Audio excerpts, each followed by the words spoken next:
Oh,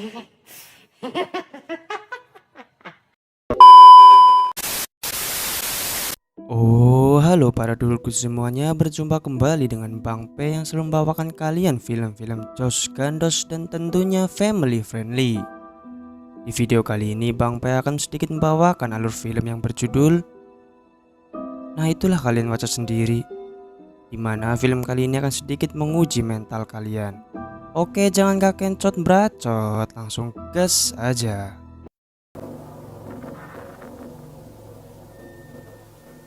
Film diawali di mana kita diperlihatkan dengan acara TV yang sedang menyiarkan sebuah talk show dengan bintang tamu spesial. Yang mohon maaf dia sedikit memiliki kekurangan pada bagian wajahnya.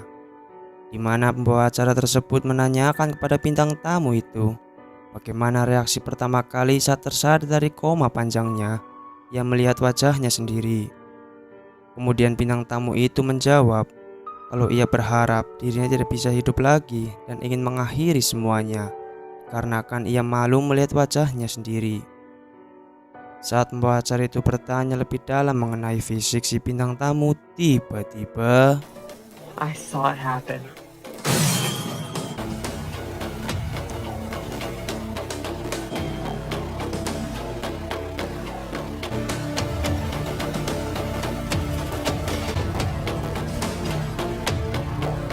saat acara talk show berakhir, kita diperlihatkan dengan si pembawa acara yang sedang gendu-gendu rasa dengan seseorang.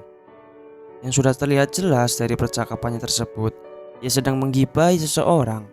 Dan ya, ternyata ia sedang membicarakan si bintang tamunya tadi, di mana ia mengatakan kepada seseorang yang ia telepon bahwa ia sangat merasa tidak nyaman saat berbicara dengan si bintang tamunya dan berharap tidak ingin bertemu lagi dengan orang seperti dia.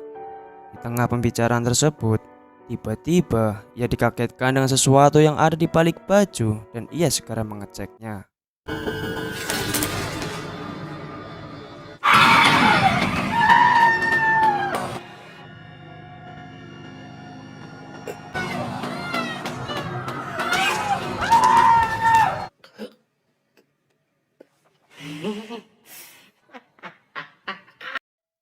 Dan ya, ternyata kejadian yang tadi kita lihat merupakan ulah dari si bintang tamu acara talk show tersebut, di mana ia menusuk mata dari si pembawa acara dengan menggunakan kedua jarinya.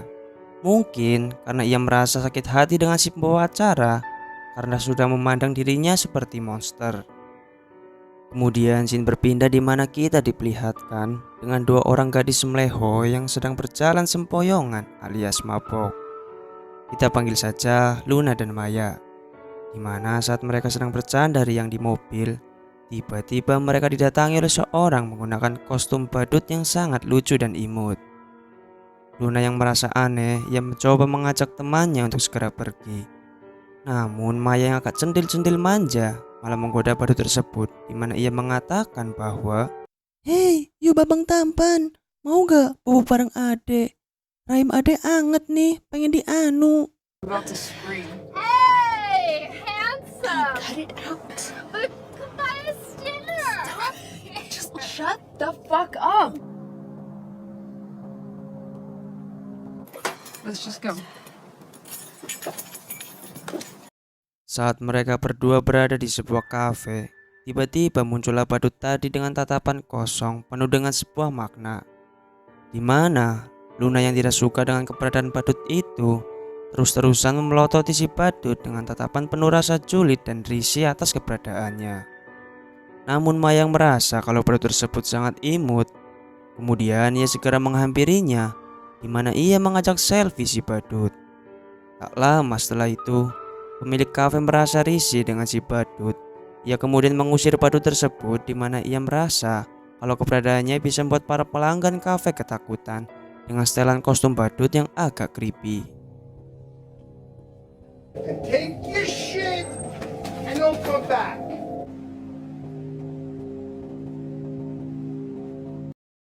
Malam panjang mulai berlarut di mana kita diperlihatkan dengan si penjaga kafe yang sedang kerja rodi, di mana ia kemudian dikejutkan dengan seseorang yang sudah bisa kita tebak semua, di mana seorang tersebut merupakan si badut kopet alias psikopat yang datang kembali. dengan hasrat ingin mencincang-cincang si milik kafe karena sudah berani berurusan dengan dia. Di mana penjaga kafe tersebut lari ketakutan, tapi apalah daya, jika sutradara dalam film ini sudah berkehendak, niscaya semuanya pasti akan indah.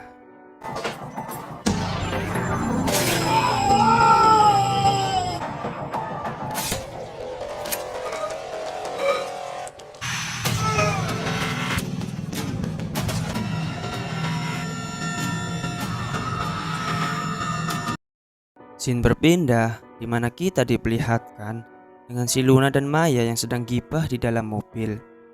Di mana Luna yang sudah kebelet ngewes, ia kemudian segera meminta tolong kepada seseorang yang agak mirip dengan Om Ded. Di mana ia dengan baik hatinya membantu Luna dengan mengantarkannya ke toilet woman agar bisa leluasa ngewes. Beralih ke Maya yang sedang asik nyantui mendengarkan musik. Tiba-tiba ia kedatangan tamu tak diundang, yang sudah jelas tamu tersebut sangat spesial dan sangat mensurpriskan. Yang sudah jelas membuat Maya sangat senang dan bergembira riang. No suspects are in custody yet, but police are on the suspect after hearing multiple screams. No further details. Radio.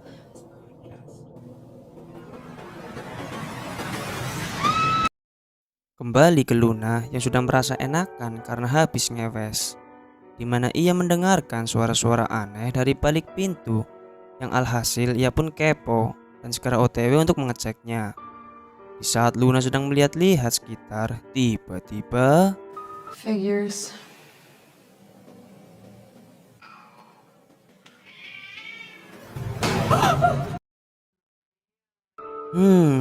ternyata yang membuat Luna kaget hanyalah seorang wanita tunawisma yang rada-rada gendeng, di mana ia diperlihatkan sedang menggendong boneka imut mirip mendiang anaknya tersebut.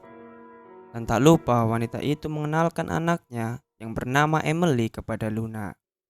Alhasil Luna yang merasa agak sedikit merinding, ia pun segera meninggalkannya. Belum juga sampai di luar, ia dikagetkan dengan kedatangan tamu spesial yang sangat membuat Luna senang dan bahagia.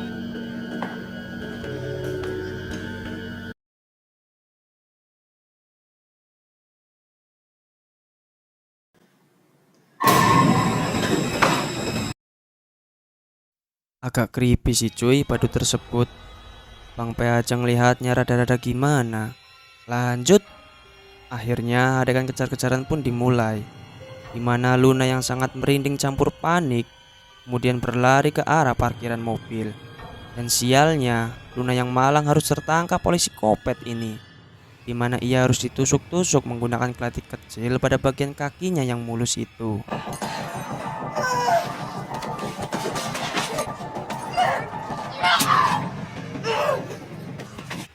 Saat Luna hampir di-end oleh psikopat ini, ia dengan sekuat tenaga mencoba beradu nasib dengan melawan menggunakan sisa-sisa tenaga yang ia miliki. Dan perjuangan tersebut akhirnya membuahkan hasil, di mana ia bisa lepas dari teror psikopat bertopeng badut tersebut. Kemudian Luna berlari ke tempat di mana ia pertama kali bertemu dengan pria yang mirip Om Ded, dengan tujuan agar ia bisa membantu melawan psikopat ini. Namun nasib apes menimpanya, di mana ia harus tertangkap untuk kedua kalinya.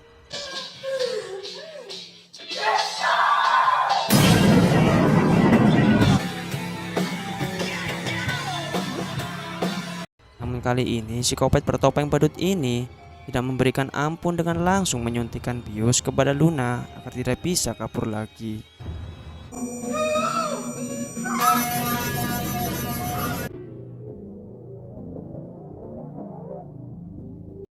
Luna yang tersadar, ia terkaget-kaget karena dirinya sudah terikat di kursi kecil, di mana di sampingnya sudah ada psikopat badut yang sudah mendarah daging sedang mempresentasikan semua alat-alat kerjanya, di mana ia menunjukkan kepada Luna dengan cara apa dia harus membunuh si Luna. Saat psikopat itu akan memperagakan permainannya kepada Luna, ia malah mendapatkan inspirasi baru, di mana psikopat badut memberikan kejutan kepada Luna dengan mempraktekkannya langsung kepada seorang di balik tirai, yang ternyata ia adalah si Maya, teman seperjuangan Luna saat berada di PT Pencari Jodoh.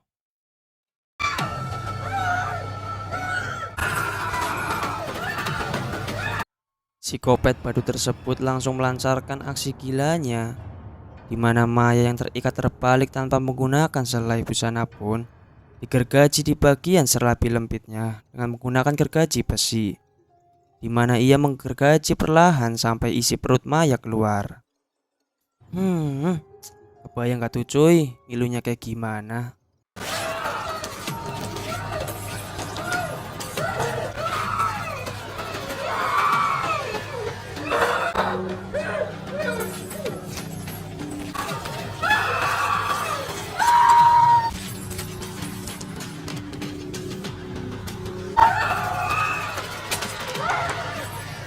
Setelah selesai dengan aksi gilanya, psikopat tersebut berniat langsung akan mempraktekkan kegiatan selanjutnya kepada Luna.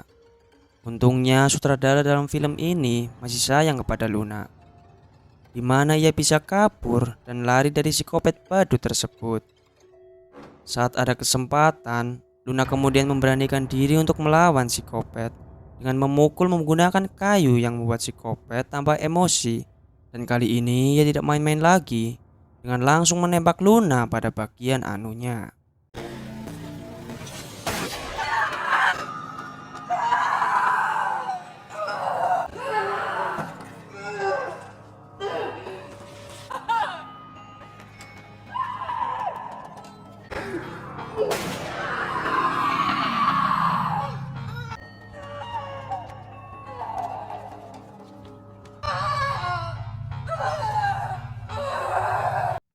Sebelum mengakhiri semuanya, psikopat badut malah berbalik arah untuk mengambil HP milik si Luna, dan tak lupa ia malah selfie dengan mayat Maya yang sudah terbelah menjadi dua bagian dengan wajah full senyum.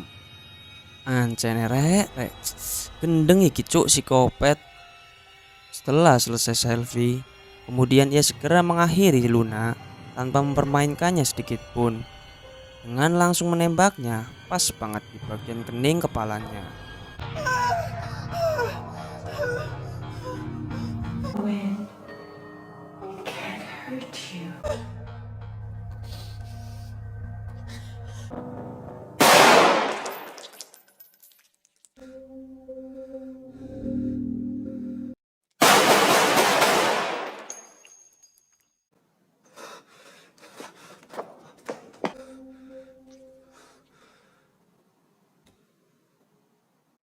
Kembali ke pria pelontos yang mirip Om Ded.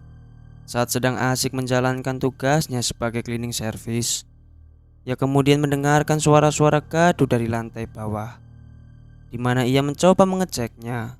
Namun nasib beruntung benar-benar menimpa dirinya, di mana ia harus bertemu kembali dengan psikopat badut yang langsung memberikan surprise pada si pelontos itu, dengan memalu pada pelontosnya yang klimis itu.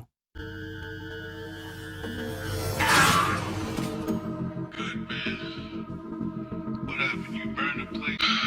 Wow. That is better. Oh. Mike.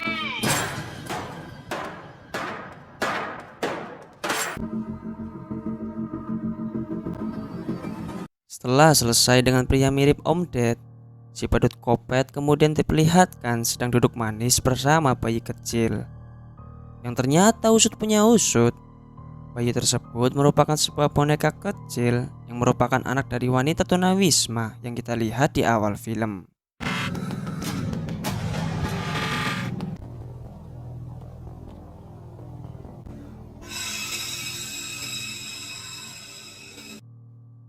Kemudian wanita tunawisma itu segera mendekati badut psikopat dan menanyakan kepadanya, "Apakah kau pernah merasakan kasih sayang? Sini, aing peluk. Mau gak kamu nenen?" Dan anehnya, badut itu tiba-tiba bertingkah layaknya anak kecil yang sudah jelas menambahkan unsur-unsur creepy pada karakter psikopat badut tersebut. Have you ever felt a mother's somewhere in your heart?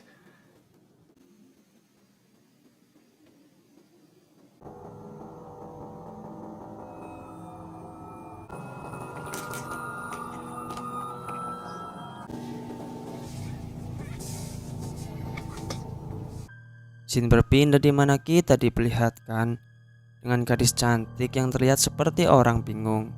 Kita kenalkan dia bernama Giselle.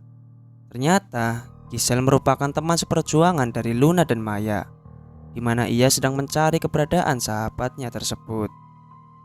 Saat memasuki ruangan bawah tanah, alangkah kagetnya Giselle saat menemukan sahabat setianya sudah digantung terbalik tanpa menggunakan sehelai busana sedikit pun, dan sudah terbelah menjadi dua bagian, di mana Giselle langsung syok dan panik saat melihat sahabatnya yang memiliki paras cantik menawan sudah menjadi karu-karuan akibat perbuatan psikopat badut tersebut.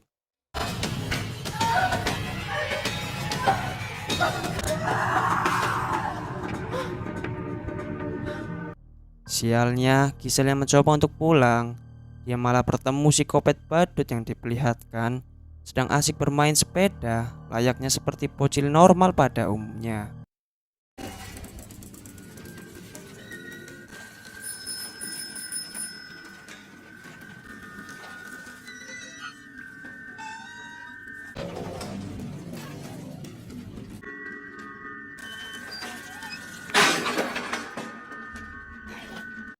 Di mana Giselle yang bersembunyi di balik mobil, ia mencoba putar balik secara diam-diam untuk mencari jalan lain dan memasuki sebuah ruangan yang dipenuhi dengan pasukan Jerry di pojok-pojok ruangan. Tapi tiba-tiba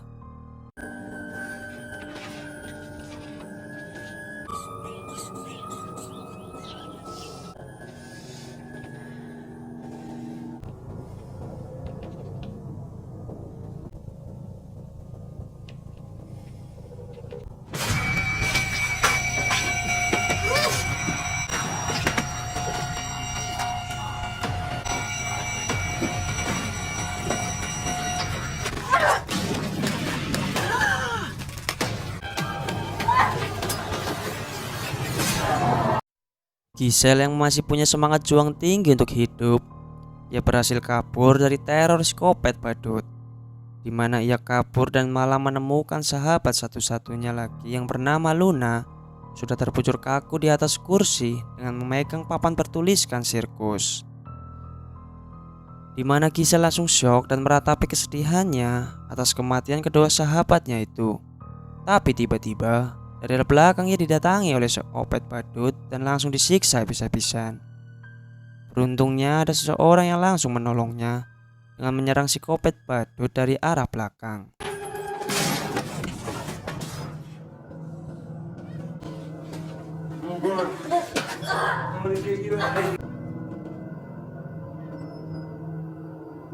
Dan ternyata orang tersebut adalah si pelontos mirip Om Ded yang masih hidup.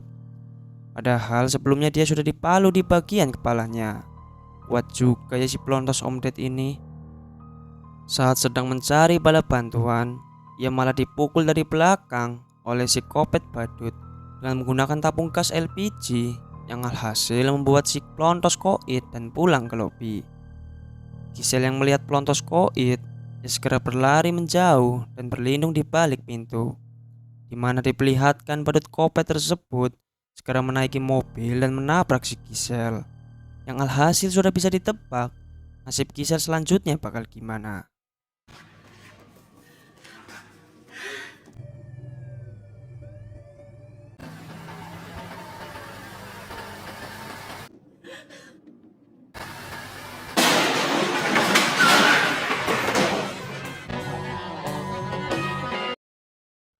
Kemudian kita diperlihatkan badut kopet yang sedang asik memakan daging pada bagian wajah Giselle. Di mana tak selang beberapa lama, polisi Vrindapan datang dan langsung akan menembak si psikopat badut. Tapi kerennya, si psikopat badut malah memilih untuk mengakhiri hidupnya dengan cara memasukkan pistol ke mulutnya dan langsung menembak pistol tersebut.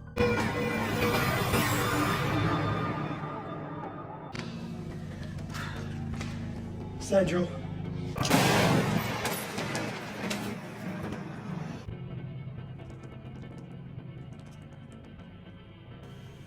Saat mayat dari si psikopat badut dibawa ke rumah sakit, tiba-tiba lampu dari ruangan tersebut berkedip-kedip seperti biasa pada kebanyakan film horor, dan tiba-tiba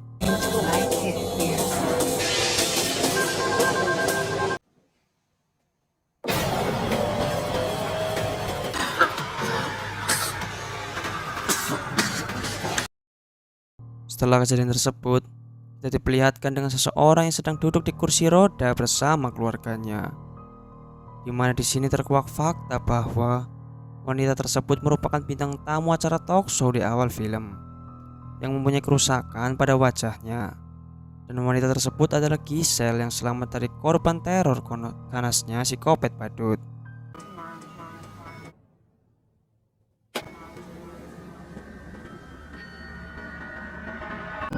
Dan film pun berakhir. Gimana pendapat kalian semua dulurku tentang kengerian psikopat badut ini?